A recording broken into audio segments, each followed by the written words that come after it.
about a long time ago, and that was the march through the institution that's been taken over by the left. You know, I had a situation once, Hobart had a winter semester where the kids lived down here, and they said, would I talk to them? And I had them in at a big conference table, and I gave them a talk about foreign policy and Scoop Jackson's view of the world, and that there was a real threat out there, and the Soviets were the threat, and why we had to stay strong, but that the ideological component of freedom and democracy, that the military component was only a shield to let that grow, and it went on and on and on. And then I got a lot of questions, some mostly positive, some negative. And I asked him a question. I said, have you ever heard this point of view expressed at Hobart? Would you raise your hand? Zero. Zero. I wrote a column about it, and it went all over the country, and they, we had a little war, and then, time heals all wounds, and now I give them a contribution, and I've been up there for, in fact, they gave me an honorary degree. But it's interesting. To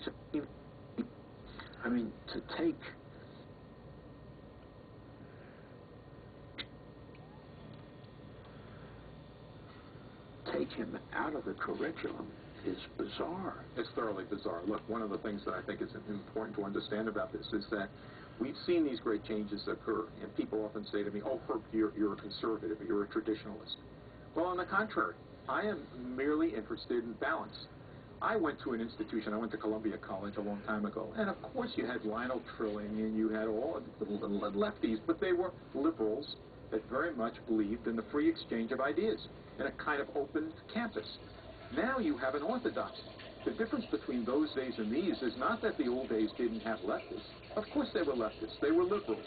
But they did believe in the idea of a free exchange. They understood they were liberals, and before 1939 at least, many of them were communists and radical socialists. And Jim Wilson had an interesting idea, which was that every great argument of the 20th century started out as an argument within the socialist community. Isn't that interesting? I think it is an interesting point. But as I said, there was... Because that's where the intellectual ferment... That's where the intellectual ferment is. Now, one of the problems that I have with the Academy is that ferment doesn't exist, largely because they're locked into this orthodoxy. So the professors think that their role is to win, to change the culture, not to engage in an exchange of views where you get different points of view that are considered. And the students hate it.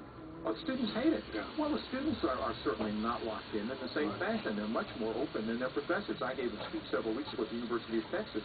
I was tremendously impressed with the students. They're extraordinary, just terrific. They asked all of the right questions. They were clearly open.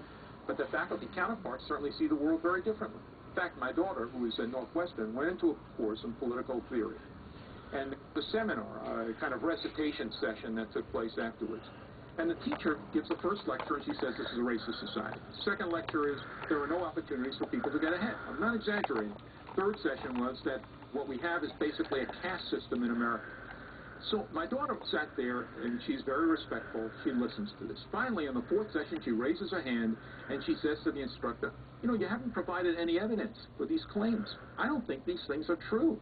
I mean, there's enormous ventilation in the class system. People move up and down. And she said, there are extraordinary opportunities that have been created for Americans.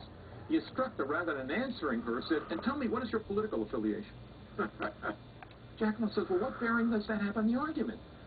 And the instructor says, what, are you afraid to tell us, Jacqueline? And Jacqueline says, well, I'm a Republican. She said, well, I knew that. I would have guessed that. There's really no reason for you to be in this class.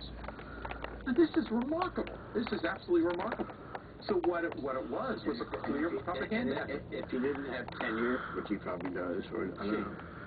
Yeah. But it really was outrageous. And my daughter would ask the question in the most respectful way. That's the way she is. And she wouldn't have done so until the fourth session. But this is not atypical. This is what happens in the Academy rather routinely. Let's say you had 3 children aged 15 to 16. What guidance would you give them about higher education? Well, one, it's a union card. It's very important. It's a rite of passage. It's a union card. It's important to get this degree. I mean, people still have some understanding and respect for it. I'm not sure that it's worthwhile, but It's an exercise. You go through it. But I say to them, what you do in the academy is navigate your way through the academy to get the best out of it that you can.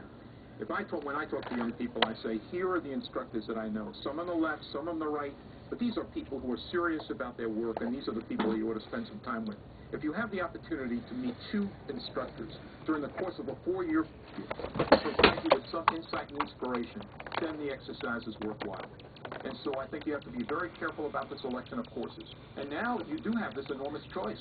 When you look at the core curriculum at the University of Pennsylvania, for example, it's about 300 pages. This is the core. This is ridiculous. When I went to Columbia, the core was 1 page.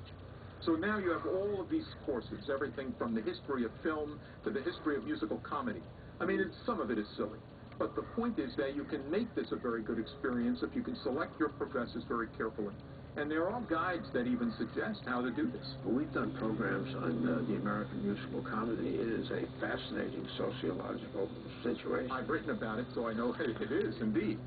I wrote a book about Harry Von Tilse, the founder of Tin Pan Alley, so I know a little bit about this. We did 2 programs in Irving Berlin's old